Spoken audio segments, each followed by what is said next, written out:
Hey guys, welcome to Brotherhood Forged. I'm Joey, and hanging with me is my buddy Paul.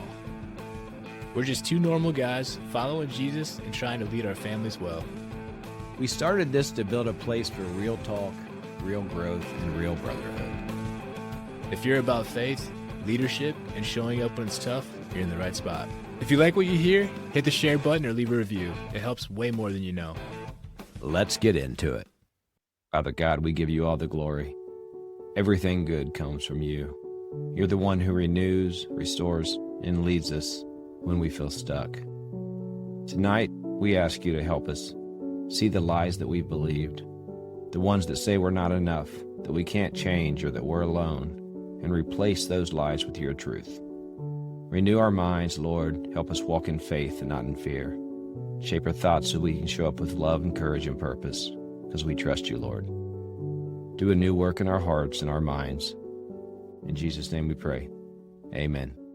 All right, let's hop into it. So you brought this up a couple weeks ago, the topic of mindset. And a friend of mine, Brett, came and said the same thing. He at the episode where I talked about my cousin Josh, he said, hey, you guys started to talk about mindset and mental health as far as men go. You should do a series on that. So as we kept going back and forth, but you already brought it up, we said, hey, let's do a mini mindset series about the next 3 weeks or so and really dive into it. So as we bring that up, how has your mindset shifted and changed as you dove into more of your personal development journey over the years? So where it started for me was I remember taking a Toastmasters class a few years ago, and that kind of was a time when I was afraid to do a lot of new things. I was always afraid of failure. And I came to the conclusion, I can't even say where it started, that what's the worst that can happen? Say you're on the stage and you have to give a speech. What's the worst that can happen? People laugh at you? I mean, actually, really worst case scenario. So what? I took Toastmaster trying to, learn how to speak a little better, learn how to talk to people a little better. And I had thought about that time and time again before that, and I finally did it because once again, I was like, what is the worst thing that can happen? When I was young and in high school, I didn't try anything new because I was always afraid of ridicule or, someone would laugh at me. But as we get older, who cares, right? Who cares if someone laughs at you? I was just said to keep building off what you're saying there, man. It's that mindset switch of like you said, what's the worst thing that could happen? And when you look at everything as an opportunity, you're like, okay, the worst thing that could happen is I could fail. I could miss my lines. I could get laughed at. But then if you look at it as an opportunity to learn, then you're better prepared for the next time you try it as well. If you still have the right mindset to not give up on it. Right. Look at what we're doing right here. We didn't know the first thing about podcasting. This is our 4th episode in. We're learning every day. We just jumped in. We said, well, let's try. What's the worst thing that can happen to us? Give it a year? Give it 2 years? We don't have a date, but we are going to focus on, as we always talk about, chop wood, carry water. We're just focusing on doing what we're doing. We're not going to worry about the numbers. If we focus on doing what we're doing and being men of integrity, being honest, that's something that's very important to both of us, and we're not going to give in for that. We will not compromise our integrity. The worst thing that can happen is we build our friendship for a year or two. We have things for our kids to look back on, maybe our spouse, because one day we won't be here. Maybe it's our grandkids. And they can say, hey, look what my grandpa did. Look what my dad did. He left all of this knowledge for us. Well said, man. And that's the one thing I think we talked about where I still tend to do this quite a bit is I overthink things and get in my own way because that's the same thing, the fear of the unknown or the fear of what could happen. And as we broke this down, we're like, all right, we're going to get on here. We're going to have conversations that we already have. We're just kind of putting them out there. So what's the worst thing that can happen? We just continue to have conversations we already have, but now people get to listen to them. And we have had quite a bit of encouragement and support that said, hey, this is good stuff. So again, worst case scenario, we don't do well. We're still having the conversations we had. But I can tell you that probably 5 years ago, maybe a little bit even earlier than that, I wouldn't have been willing to put myself out there because even though we already have these conversations, I still would be too worried about what people might think or if we failed. Oh, absolutely. Learning how to be vulnerable. First of all, I learned to be vulnerable really in the group we're in. But now that's different. You're in a room with, 5 to 10 guys. This is for anyone and everyone. And I'm at a point now that I'm okay with sharing my stuff. Mhm. If it helps one person, fantastic. We did our job. Absolutely. I think is more and more as we dive into this too, we'll get into like different mindsets from Carol Dweck's book Mindset. But I think for the most part, you and I mostly, I say mostly, I'll get to that in a second, have a growth mindset. And I say mostly because it will never be perfect. And I think we're still overcoming things from our past that will keep us from being a fully growth mindset, which I haven't read the book as deep recently, but I would say there's probably a good balance between growth and fixed mindset where it's like you can't be all one or the other because she even warns about this too. I think you go too far. There's certain things you either you limit yourself too much or you just grow too much where you're never like kind of developing certain things in one area. Yeah, I agree. 100% growth mindset is not attainable. She talks about in the book, and I recently started reading it again, and it's a very deep read. She gets really in depth, but I think if you can be mostly growth mindset, and we'll, like you said, we'll get into what that means here in a bit. But yeah, I think you're on the right track. So if I say to you when I first bring up the word mindset, what's the first thing that comes to mind for you? Do I believe I can, or do I believe that I can only do what I'm able to do? Does that make sense? So let me give you an example. Basically, Paul, it really does boil down to, do I believe where I'm at is where I'm always going to be, Hmm. or do I believe I can rise above and do more? Say you play sports and you're a kid and you're like the worst one on the team.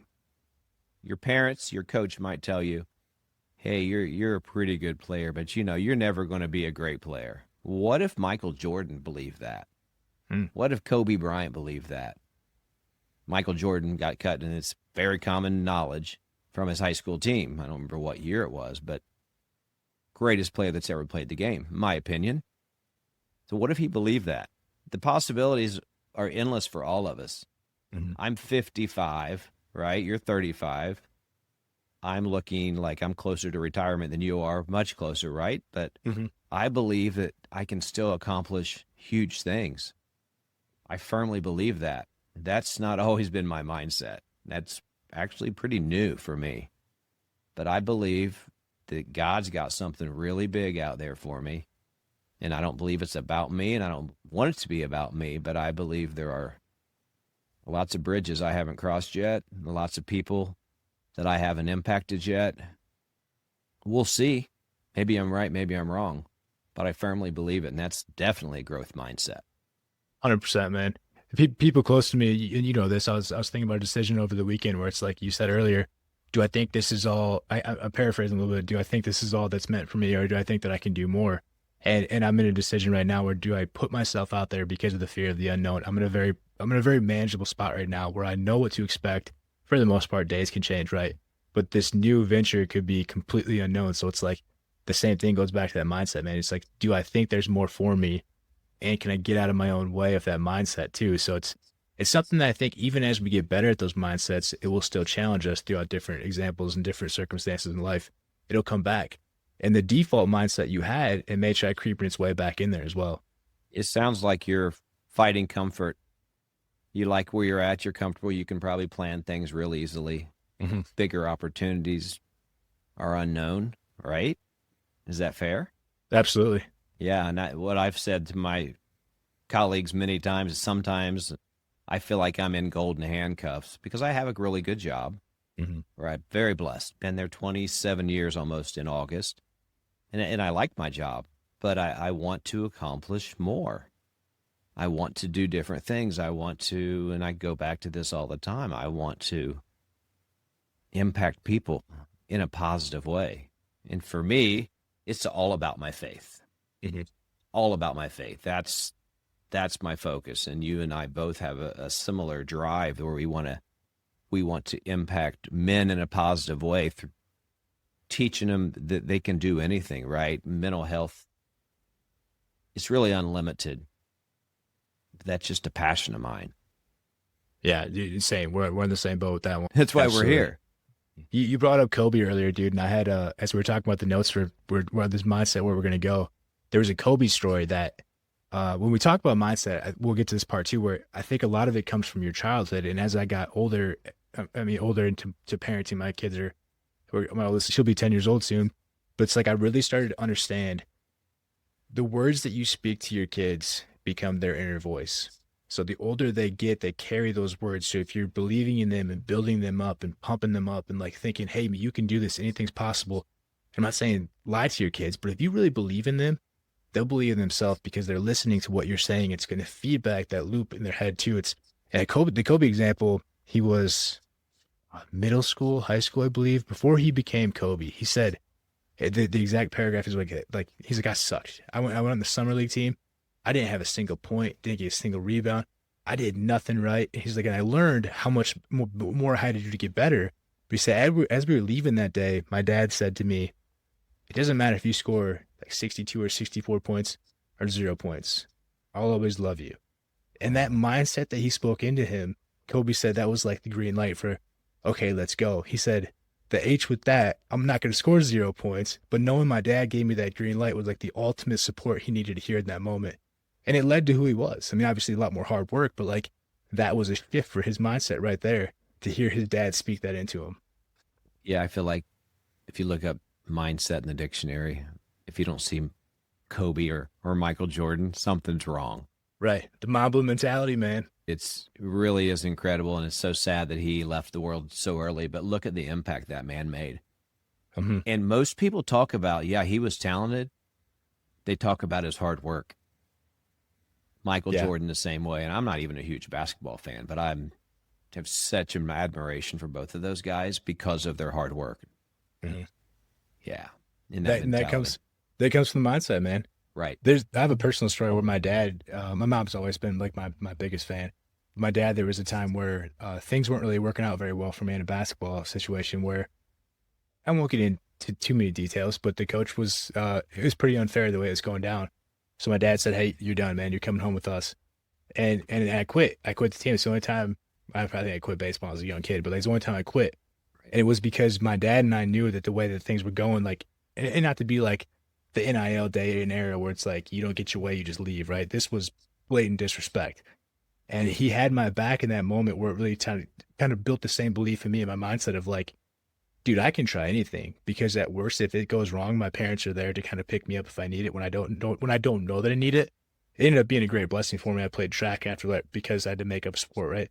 But knowing my dad had my back, even when I couldn't see it in that mindset phase where I was at, because I was so young, just like Kobe, man, it was like the green light to like, all right, man, I might fail, but my parents are going to pick me up. So it helped me develop the ability to just want to fail more, I guess, or try put myself out there. That's amazing. That's amazing. I'm going to go back. I'm going to back up with a story of my childhood. No one would call it successful. So I was in high school, never wrestled before. I'd mentioned before that I played golf, not good at golf, and I wrestled because both sports you could just get on the team. I went to a small Catholic high school, and I think I started as a sophomore at 112. Never 2 years, never won a match. Never won a match. Most people would not admit that. I never won a match. I think I went the distance once or twice. Otherwise, I got pinned. My point is, my dad supported me. He made it to, I think, every meet. He never gave up on me. And my coach, his name was Roger Brandenburg. That man believed in me.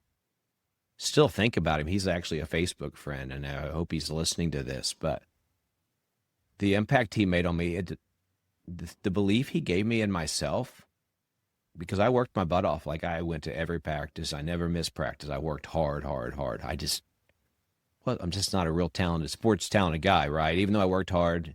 You start wrestling in high school, it's probably a little bit late for most guys, that it's just a very tough sport. But I think that might be where mindset was a place where I really started to learn about it.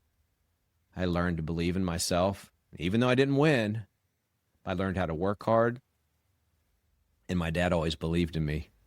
He taught me that, you can do anything. You might not win on the mat, but you're winning by coming out here week after week after week in facing humiliation. But I never felt humiliated, he never allowed me to feel humiliated, I guess. So I That's think huge, that, man. yeah, it was big. It was big. Well, it teaches you just to keep showing up. It's a classic and well-known quote. I had to look it up because I'd heard this going on through the dad edge stuff we went through. And I brought it up earlier too. The way we talk to our children becomes their inner voice by Peggy O'Mara, but a more masculine translated one, like we talked about with our dad's impact. A father's words echo in his children's heart long after they left the room.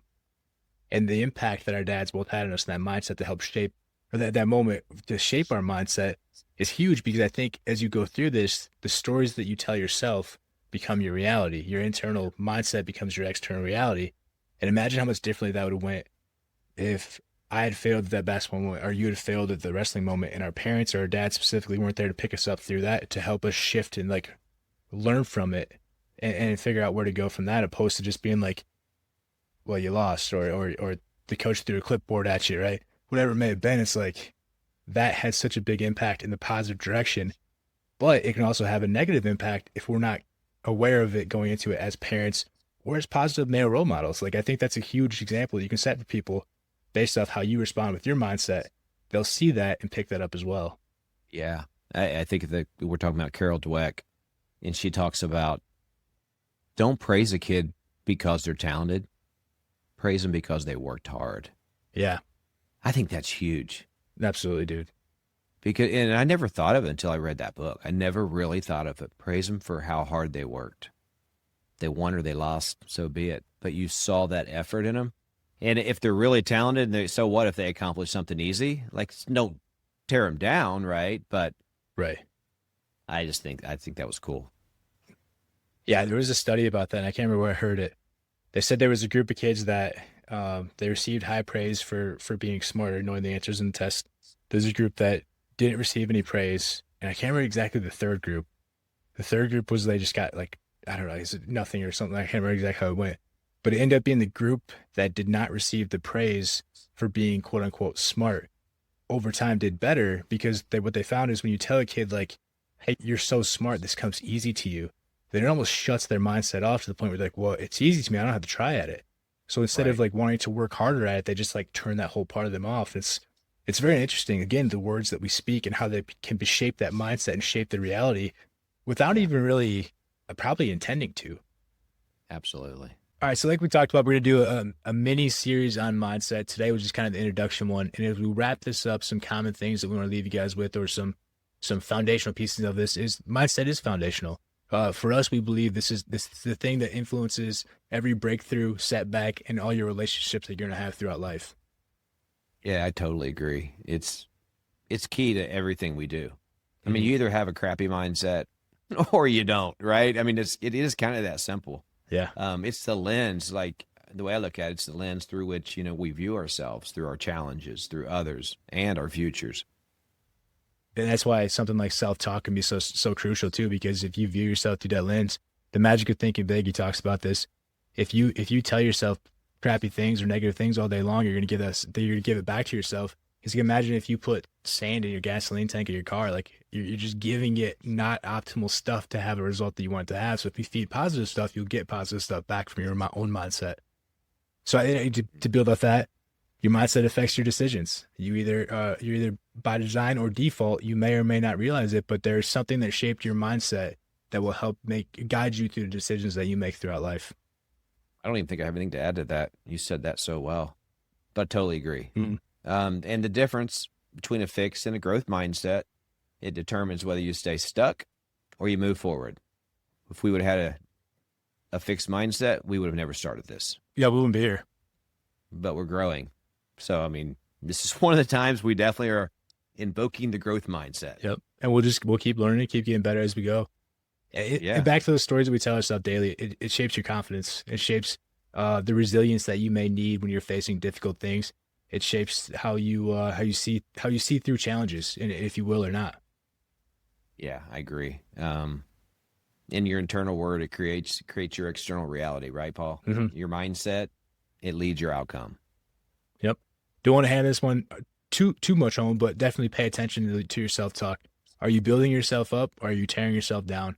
If we can't talk positively about ourselves, who will? Yeah, self-talk. And I've been a victim of negative self-talk for many years, and we talk about men's mental health, and mental health in general, not just for men. And there's so much negative self-talk. I have a good friend who is battling this in just the ugliest way, and I'm trying to help him, trying to get him through it, but he just continues to beat himself up and tell himself lies. Mm-hmm. It's really hard when someone's in that spot to because we can't get out of there for them. Just speak love into them and just try to speak truth to them. But yeah, that's a dangerous place to be. To your point, though, because the key that I left there was to pay attention to that self-talk. Because, like I said, if you don't speak highly of yourself, who will? But that's the importance of having people around you. Because we have people around us that there may not have been times where we spoke as highly about ourselves as we should have. But if you have the right people around you, they can help build you up, or they can tell you the potential they see in you, even when you don't see it yourself. Just like this. So if you're not at a point where you can speak highly into yourself because you're trying to work on it, get those people around you that believe in you when you may not believe in yourself. That reminds me of the last summit when you and I and Richie and some other guys were in a group, and we shared, it was real emotional for me. We shared how we saw ourselves. Mm-hmm. You probably remember it well also. I kind of lost it on that one. But the way I do see myself too often, though, is definitely in a negative light. I'm not seeing the positive things, and then you guys definitely made me feel better by saying, well, we don't see that in you. Yeah. But I think we all battle that. I think that's tough. Dude, absolutely. Not to segue us too much here, but that was such a powerful exercise that we can do this on a later one. But just to give a brief of it, you write down all these things that you see about yourself, the positives, the negatives, whatever it is. And then you have people in your same group around you. And we had a great group. It was me, you, Richie, Ben, Josh. Josh was in there. Josh, dude, he's a great guy too. Josh D. And if there's anybody that I'm forgetting, I'm really sorry, but it was almost a year ago and I got little kids. So right. It's been a while. It's fair. Yeah. But you write down all these things that you see about yourself, and it was mostly negative stuff that we thought about ourselves or why we did the things we did. And then you had those people around you that you trust tell you how they see you. And it's can be really scary and sad, but also uplifting at times when people don't view you the same way that you view yourself. But by viewing yourself in that same way, you shut yourself off to so much potential. But luckily, if you have the right people around you, they can remind you like, dude, that's nowhere close to the way I see you. I view you as this, and they can build you back up. But then you got to keep doing that kind of work on yourself to be like, oh, dude, if that's the impact that I'm having, I got to do something different because I see myself so much more negatively, and naturally so. Right. That was one of the most powerful group exercises I've ever done. Talk about vulnerability. Yeah. Yeah. For sure. Got to have the right group, though. It's got to be guys you know and guys that know you. You can't just put yourself with 5 guys that you don't know. That wouldn't have worked. But we did have a tight group. We chose well on that one. Yeah, we did. And also, Paul, I say be intentional. Be intentional about your mindset. It's either defaulting to fear or designed for growth. Well said, man. You got to be intentional. You got to be intentional. Yeah, we talked off camera. We'll talk more about this one too. We were looking at our growth process. When we became more intentional about our mindset is when we really started to see things take off for us in a positive light, because I think it helped us not so much about what we were focused on, but we were able to let go of a lot of stuff that we shouldn't have been focused on, a lot of that negative or fear of what if, which obviously I said, we're not perfect. I was still thinking about this all weekend long. So it still comes back, but the more work you do on it, the more quickly I think you can get rid of it. But it's never going to completely go away. It doesn't come easy, but just being aware. Last thing I got right here too is, like we've pretty much talked about this whole time, is mindset matters most in how you show up, especially as a husband or a wife, a father or a mother, a leader and a believer. It's really going to shape how you show up. And like we talked about that lens too. So if you're not in a place that you want to be with that mindset, like we said, maybe reach out to some people that can help build you up until you can get to the point where you can build yourself up too. Yeah, having those people in your corner. And I'm blessed to have those. Paul's as close as they get. I mean, I know I can turn to him at any time. 3 a.m., I can call Paul. He can call me. But you got to have those people in your corner for sure. And that's a really good place to segue into our discussion question. Something for the listeners and the viewers. What's a mindset you used to live by that you now realize is holding you back? I'm going to put all this stuff, it'll be in the notes for both the podcast audio and the YouTube. But what's a mindset you used to live by that you now realize was holding you back? Yeah, that could be something that you still are hoping to get rid of or something that you've already overcome. And I really like that whole approach of David Goggins' cookie jar. Look back on times Mm. that you overcame something really difficult and use that positive reinforcement or that positive feedback to say, okay, I can handle some really hard things. This is just another one in my way to prove to myself that I can do this. Yeah, if you haven't read Can't Hurt Me, warning, the language is David's colorful Yeah. in his language. You got to be able to get past that. If you're struggling with self-belief, you need to read it. And I'll try to put anything we talk about in the podcast, we try to put it in the notes if we remember when we're writing the notes out. But yeah, Can't Hurt Me, David Goggins. Listen to the audio. Do not listen to the Yeah. audio with your kids in the car. Absolutely not. Yeah. Absolutely not. I won't go That's too safe. far on this one, but that book, that audio book alone made me go run a marathon on my own on a river trail in the rain because it gets you into this spot of like, you start really questioning things. You're like, wow, I really didn't show up the way I could have because I shut my own mind off to the possibility. And like he said, there's a famous quote about the pull-up record. He's like, the guys gave me the numbers and they're like, oh, you got to do this or this. They're like, what are you doing? He's like, I'm doing the math. And he was trying to figure out how many pull-ups he had to do per minute to break the record. That's a humongous growth mindset right there. Dude, and he did it. Yeah. After several tries when someone's beaten him since. But Yeah. he did it. And he wasn't built to do it. We won't go crazy on that. But yeah, we're probably running out of time today. We've been quite flowy in our talks. So Those are good takeaways, man. So I think some common so. mindset misconceptions that we've kind of came across as I thought about was going through this, the people we talk to. Many of us unknowingly live out of fixed mindsets throughout life. And that can look like, this is just how I am. And thinking that you can't change it. Yeah, you can definitely change it. Been there, done that. And if I fail, I'm not good enough. How many times have you told yourself that? As a kid, I always told myself that if I failed at a sport or whatever, a little kid especially. Yep. Yeah. And how many times have we failed and came back better too? Almost always. Yeah, right. What's Michael Jordan say? You miss 100% of the shots you don't take. Yeah. I mean, absolutely. It's crazy. I mean, mindset's everything. I don't even know how else to say it. Mindset is everything. Mm-hmm. Greatest enemy or your greatest ally. Yeah, absolutely, man. Yeah. Another common misconception, others are just naturally better at this than me. Think about, like, we talked a lot about Kobe and Michael Jordan, obviously, but deservingly so. Imagine if they looked at their situations and were like, other people are just better than me. I might as well not even try. Yeah, you know what? I bet you 99% of those people that are better than you worked harder than you. Didn't give up. Kept trying. Just a hunch. Think about, like, if we would have never started this podcast because Joe Rogan or Larry Hagner are better than us. Because they are. Absolutely. But if we don't give ourselves at least the potential or the possibility of trying, then we'll never know. But you know what? When Joe Rogan started, how many times did he say the same thing? Guarantee he said it. He probably still says it.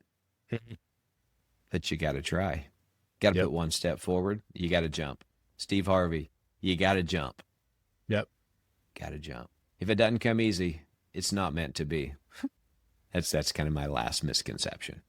Yeah, and like we just talked about, if it's not easy, that doesn't mean you should quit. It just means you got to try harder or get more efficient. I mean, for men especially, mindset, it gets tangled in their identity. I mean, think about, I have to figure it out all by myself. Nah, not so much, right? That lone wolf approach, man. It's just, I can't think of a time where I was going through something difficult, and I'm pretty resourceful, but to come out of that without having people around me help influence or shape it, I don't think there was a time where I've done something. I mean, the marathon challenge, I don't have anywhere else to go, but Goggins shifted it that way. My kids and my wife met me halfway through and gave me some Gatorade. So there's still people around you where it's like, I don't know a time where I've lone wolfed it and it worked out for me. It never works out. What happens to the lone wolf in real life? The real lone wolf. Well, he you're dies. left behind, right? Yeah. Yeah, he dies. You need your pack. Yep. Paul, you're a big part of my pack. I appreciate that, brother. Hey, absolutely, man. You're a big part of mine too. And like we talked about earlier, it's about having those right people around you, having the right people in your pack. And that can look like, that lone wolf part can look like maybe the failure of asking a question or the failure of looking silly if you ask a question. So that leads to this misconception of, asking for help is a weakness. Man, how many times are there misconceptions mentally for men and emotionally of you can't ask for help, you can't do this, you can't be that. I got to shout out my buddy Ben here. His wife pretty much just retired him. He's a stay-at-home dad right now, and he even said there was this mental hurdle of like the whole stigma in back in the day, like your wife can't make more than you. Dude, so what? Like he said, I get to spend so much more time with my kids, otherwise I wouldn't be able to. It's for his family too, so it's overcoming a lot of those outdated mindset misconceptions. I know there's still people that plug into them, but it's really about whatever works best for your family too. I say good for Ben. That's awesome, man. That is Absolutely. I'm jealous. awesome. Who's not?